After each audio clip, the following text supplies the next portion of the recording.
말씀을 이제 보게 되면 바울은 이렇게 권면을 시작합니다. 26절에 형제들아 너희를 부르심을 보라라고 말씀을 이어가고 있는 것을 보게 됩니다. 지금 이 말씀을 이해하기 위해서 우리가 고린도서 1장의 첫 권면부터 내용을 쭉 다시 한번 생각해 볼 필요가 있습니다. 첫 권면의 내용은 교회 내의 분쟁의 문제였고 그 분쟁의 이면에는 세상적 가치관이 담겨져 있음을 말씀드렸습니다. 그 당시에 세상적 가치관이라 함은 경쟁을 통해 성공을 취하는 거였습니다. 왜냐하면 당시에 그 성공 안에 모든 게 담겨 있었기 때문입니다. 성공하면 인기도 얻고 명성도 얻고 부와 권세도 얻었기 때문에 성공은 절대적인 가치였습니다. 어느 시대나 성공의 방정식이 있지 않습니까? 당시에도 나름의 성공의 방정식이 있었을 거고 그런 논리를 따라서 살았던 사람들이 교회 안에서도 그것을 그대로 적용했던 겁니다. 그 하나가 유력한 자를 따르는 거였습니다. 쉽게 말하면 자신에게 도움이 될 만한 사람을 따르고 지지하는 걸 통해 이익을 얻고자 하는 거였죠. 그런 성향이 교회 안에 분파를 만드는 모습이었던 것입니다. 그래서 각자가 좋아하는 지도자를 따르고 그러면서 생기는 갈등과 나눔이 있었던 것이죠. 이에 대해서 바울은 그 사실에 대해서 지적을 하면서 십자가에 대한 복음을 다시 한번 어제 보게 되면 강조하고 있는 것을 보게 됩니다. 무슨 말입니까? 십자가의 복음을 봐라. 십자가의 메시지를 봐라. 그 십자가의 복음이 너희들이 지금 모습과 합당치 않다라는 것입니다. 십자가 앞에서 세상에 가라는 그 지혜, 그 강함이라는 것이 얼마나 무력한지를 너희가 알지 않느냐라는 것이죠. 그 어떤 지혜도 그 어떤 강함도 우리 안에 있는 죄를 감출 수 없고 거룩하신 하나님을 알게 하실 수 없다라는 측면에서 한계를 갖고 있다라는 것입니다. 되려 외향적인 모습으로는 처참히 찢기고 깨어지고 실패한 십자가, 그 연약한 십자가가 도리어 생명을 만든다. 이 얘기를 하고 있는 것이죠. 이어서 이제 십자가의 도를 가지고 그들이 가지고 있는 세속적 가치관이 얼마나 잘못된지를 지적했던, 그게 얼마나 교회와 어울리지 않는지를 이야기했던 바울은 이제는 그들 부르심 안에서 그들의 생각이 얼마나 어울리지 않는지를 얘기하는 겁니다. 처음에는 십자가의 도를 가지고 얘기했다면 이제 그 십자가의 도를 받아들인 너희의 모습을 봐라. 너희들의 생각과 얼마나 맞지 않는지를 보라는 것이죠. 그래서 26절에 이렇게 시작했던 것입니다. 너희의 부르심을 봐라. 이 말은 십자가 도와 마찬가지로 너희들이 부름받은 현실들을 생각해봐라 라는 것입니다. 왜 그랬습니까? 그들의 부름받은 현실을 가만히 보게 되면은 한마디로 은혜의 부르심입니다. 그 어떤 조건이라든지 그 어떤 인간적인 가치들이 전혀 고려되어지지 않는 그런 부르심임을 보게 됩니다. 그러니까 거기는 어떤 경쟁도 그 어떤 우열도 자리 잡을 수 없는 것이죠. 우연치 않게 고린도 교회의 부르심은 더욱더 더 그랬던 것 같습니다. 교회 구성원들을 가만히 보니까 도심 속엔 살고 있었지만 도심 속의 빈민들이었던 거예요.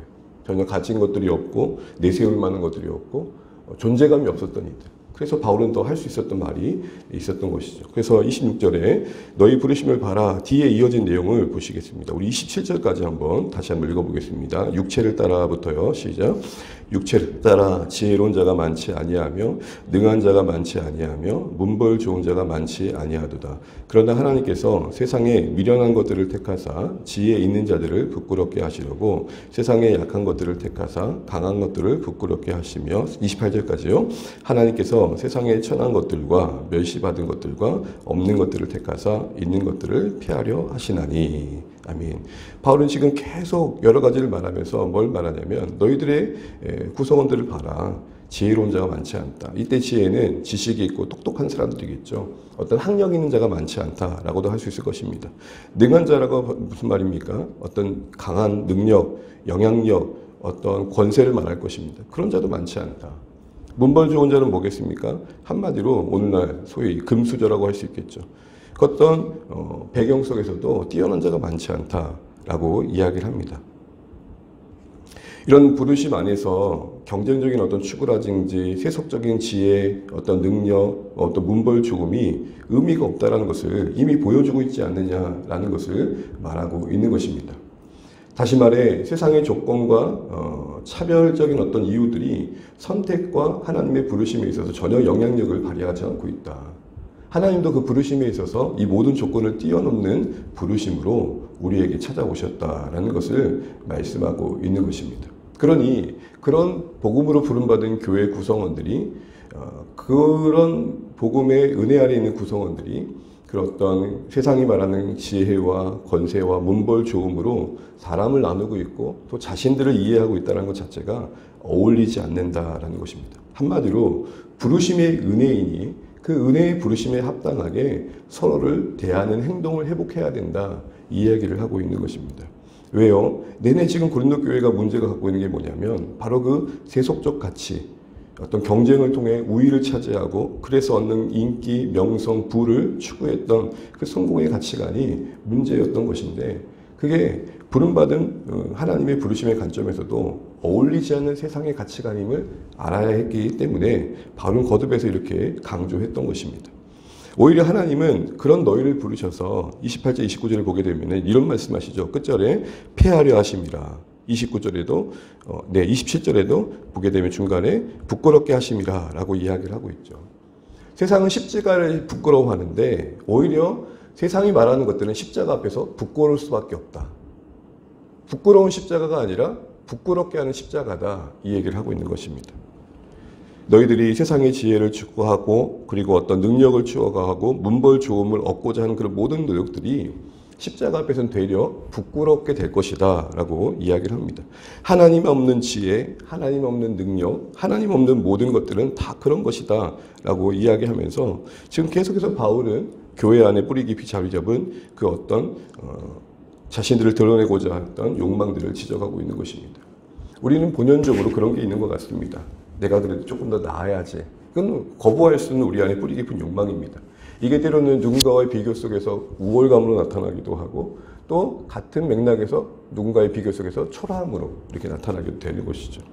근데 그런 것에 흔들리지 않기를 바울은 바라면서 계속 거듭해서 이야기하는 것입니다. 되려 하나님은 미련하고 약하고 정말 존재가 없는 너희를 부르셔서 정말 진짜 강한 게 무엇인지, 진짜 부한 게 무엇인지, 진짜 능력이 무엇인지를 보여주길 원하신다라는 것을 말씀합니다. 그런데도 너희가 이 경쟁 사회 속에서 추구하는 가치에 여전히 휘둘리고 집착해서 그 허망함을 모른 채 거기에 붙들려 있다는 것 자체가 참 안타깝다, 이 얘기를 하는 것입니다. 심지어는 교회마저도 그렇게 서로를 바라보는 관점이라는 게 그런 세상의 가치관을 바라보고 있다는 게 너무 안타깝다라는 것이죠. 세상과 달리 교회는 은혜의 공기가 흐르는 공동체가 되어야 될 텐데 그렇지 않은 모습이 너무 참 하나님 보실 때 가슴 아픈 일이다라는 얘기를 하는 것입니다. 세속사회에서 새롭게 털을 잡은 신자들의 모임이었던 고린도 교회가 처음부터 괜찮을 수는 없었을 것입니다. 그래서 바울은 교회 안에 뿌리 깊게 자리하고 있는 그 욕망을 하나님께서 거두길 원하신다는 말씀을 재차 처음부터 계속 강조하고 있는 것이죠. 주님께서 제자들에게 그런 말씀을 하셨죠. 너희 중에는 그렇지 아니하니. 이 말은 세상은 높은 자를 추구하고 세상은 더 위를 추구하지만 너희는 낮은 자를 높이시는 하나님을 바라봐야 된다는 말씀에 나왔던 맥락입니다. 너희 중에는 그렇지 아니하니 세상은 그럴지라도 너희는 그러면 안 돼 라는 말씀의 방향이었죠. 그럼 여러분 우리는 어떻게 해야 됩니까? 오늘 31절 말씀에 이렇게 말씀하십니다. 31절 말씀 읽어보겠습니다. 시작. 기록된 바 자랑하는 자는 주 안에서 자랑하라 함과 같게 하려 함이라. 아멘. 기록된 말씀을 봐라. 자랑하고자 한다면 주 안에서 자랑하라 라고 말씀하셨다라고 이야기합니다. 너희가 너희의 어떤 성공적 가치관, 세상이 말하는 그 세상적 지혜를 따라서 성공해서 너희를 자랑해 보려고 하는 생각이 얼마나 허망한지를 내가 내내 말했는데 진짜 가치는 주님 안에서 자신을 재발견하고 은혜 없으면 살 수 없고 하나님의 붙드심이 없으면 존재할 수 없는 우리의 인생임을 깨닫고 그 겸손함 위에 주님을 바라보는, 그래서 주님이 감사하고 주님의 은혜가 고맙고 주님을 기쁘시게고자 하는 그 주님을 자랑함이 필요하다는 것입니다. 자랑이란 말은 어떤 의미를 갖습니까? 뭔가 뻐기는 거 아닙니까? 뻐기는 심리를 말합니다. 그러나 사실은 자랑은 드러나는 것은 뻐기는 거지만 내용적으로는 그게 내 삶의 근거고 그게 내 삶의 원리야라는 것이죠. 그래서 이런 말이 있습니다. 사랑하는 것을 자랑하게 되어 있습니다. 내가 사랑하는 게 돈이면 돈을 자랑하게 되어 있고 내가 사랑하는 게 명예면 명예를 자랑하게 되어 있고 내 삶의 근거와 원리가 무엇이냐가 그 자랑의 내용인 것이죠. 그런 의미에서 주 안에서 자랑해라. 이 말은 신자된 우리가 어떠한 은혜와 사랑으로 붙들려 오늘 이곳에 존재하고 있는지, 세상의 지혜와 조건으로는 전혀 그 어떤 자격도 없던 너희를 부르신 하나님의 은혜를 생각해봐라. 그 은혜 안에서 너희들을 재발견한 가치의 재발견이 있기를 원한다. 지혜와 성공과 문벌 좋음이 너희를 자치 있게 하는 게 아니다라는 것입니다. 그 허울 좋은 가치를 벗어내고 진짜 본연의 가치를 주님 안에서 재발견한 자로서 너희들의 인생을 사랑하고 주님을 사랑하는 그 진정한 자랑의 자리에 너희가 서길 원한다라는 것이죠. 그러므로 주 안에서 자랑하는 말의 한마디는 이제는 너희들이 세상에 살았던 삶의 방식과는 다른 방식으로 살아야 되는 걸 말합니다. 한마디로 이제는 너희가 지혜를 힘입고 강함을 힘입고 세상의 문벌 좋음을 힘입는 자들이 아니라 주님을 힘입는 자들이다. 이거 잊지 말아라.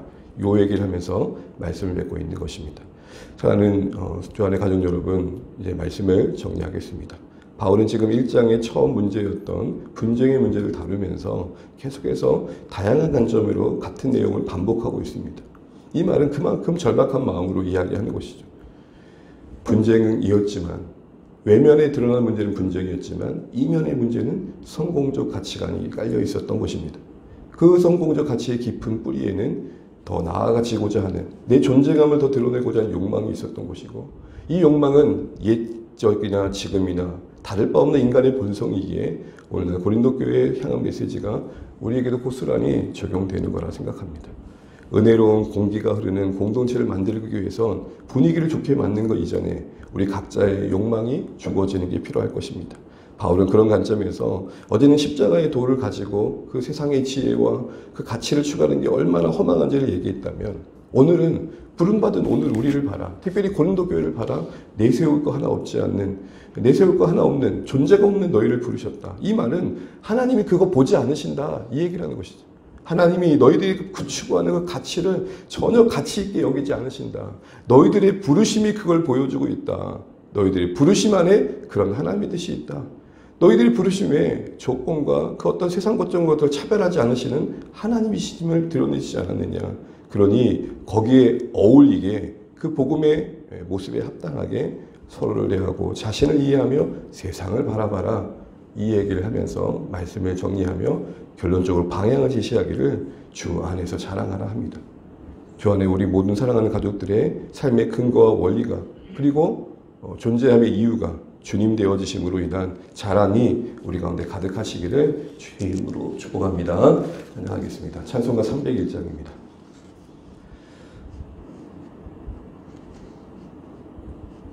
찬송가 301장 찬양드리겠습니다. 지금까지 지내온 것.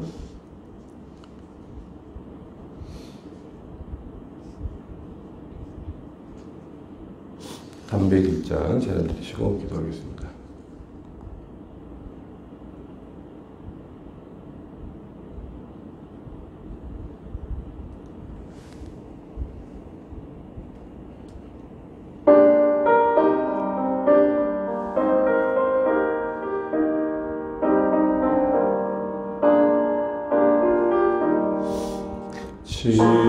지금까지 지내온 것 주의 크신 은혜라. 한이 없는 주의 사랑 어찌 이루 말하랴. 자나깨나 주의 손이 항상 살펴주시고 모든 일을 주 안에서 형통하게 하시네. 몸도 마음도 연약하나 세임받아 살았네. 물 붓듯이 부시는 주의 은혜 족하다.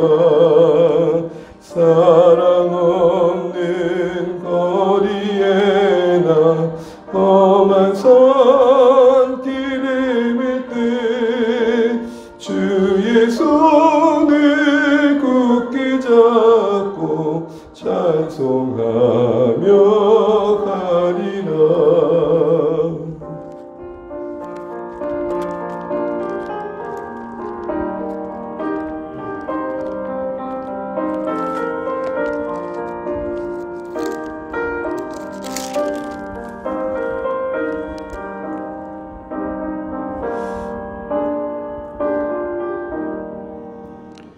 주님 다시 배올 날이 날로 다가와 무거운 짐 주께 맡겨 벗을 날도 멀잖네. 나를 위해 예비하신 고향 집에 돌아가 아버지의 품 안에서 영원토록 살리라.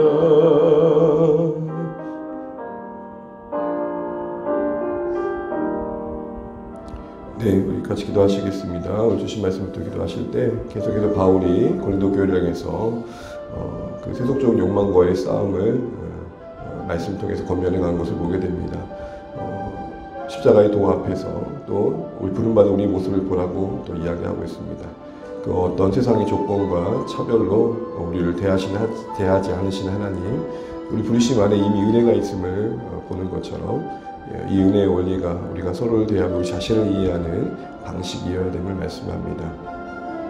세상의 지혜와 강함과 문벌 좋음이 되려 부끄럽게 되게 하시는 십자가를 부끄러워하는 그들이 우리 십자가 앞에 그것들이 부끄러워짐을 경험할 수밖에 없는 그 모습이 하나님께서 우리에게 말씀하시는 바임을 기억하면서 우리의 추구하는 바가 오직 주님이기를 바라십니다.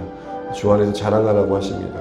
주님의 삶의 원리가 되어지고 만족이 되고 주님의 삶의 방향이 되어야 되며 주님의 은혜 안에서 우리 자신을 이해해야 됨을 말씀하십니다. 다시 한번 우리의 존재와 삶의 방식과 서로를 대함이 주님의 은혜 안에 있기를 소원합니다. 계속해서 이 말씀이 우리 안에 바르게도 적용될 수 있도록 기도해 주시고 주 안에 가족들이 올 한 해 또 말씀 안에 하나 되어지고 한 물결 이루어갈 수 있도록 기도해 주십시오. 우리 이제 2월 우리 첫날을 시작하게 됩니다. 하나님의 은혜 안에서 돌아가신 한 달 우리가 또 서로를 돌아보며 서로 사랑하고 세워가는 한 달 되게 하시고 특별히 우리 자녀 세대가 방학 시간들을 잘 마무리하고 새학년 새학기를 잘 맞이할 수 있도록 기도해 주시기 바랍니다. 그리고 오늘 또 저희가 CTS 신년 예배를 참여하게 되는데요. 장로님 권사님과 저희 참여하게 되는데 저희 또 선교 후원의 어떤 상황을 또 후원교회에서 참여하게 됩니다. 동역하는 일들이 또 많아져가는 또 한 해가 되면 좋겠습니다. 주 안에 교회가 허락하신 은혜들을 또 이웃 교회와 또 복음이 필요한 곳에 흘려보내는 일들이 많아지는 한 해가 될 수 있도록 기도해 주시고요. 우리 목장에 섬기신 선교지를 위해서도 기도해 주시면 감사하겠습니다. 오늘도 이 나라 민족을 위해서 세우신 교회들을 위해서 각자 기도 제목 가지시고 기도하시다가 오늘 하루도 승리하시는 하루 되었으면 좋겠습니다. 기도하시겠습니다. 하나님 은혜를 감사합니다. 주의 은혜 안에 우리를 붙들어주시고 주님의 공의를 바라봅니다. 주님 하나님의 거하게 도와주시고 주 안에 거할 수 있도록 역사하여 주십시오. 주님의 은혜를 도와주십시오. 하나님 주 안의 교회가 오늘 권도교회 말씀처럼 은혜로운 분위기가 되어져가게 도와주십시오. 주 안에서 우리가 자랑하는 삶이 되기 소원합니다. 하나님 아버지 우리의 부르심을 하나님 보기 원합니다. 그런 날 우리의 모습을 보기 원합니다. 그 무엇 하나 세상적인 조건과 가치가 자리 잡지 않은 것을 보게 됩니다. 하나님 그 부르심 안에서 우리 존재를 이해하고 우리 삶의 방식을 살아낼 수 있도록 역사하여 주옵소서.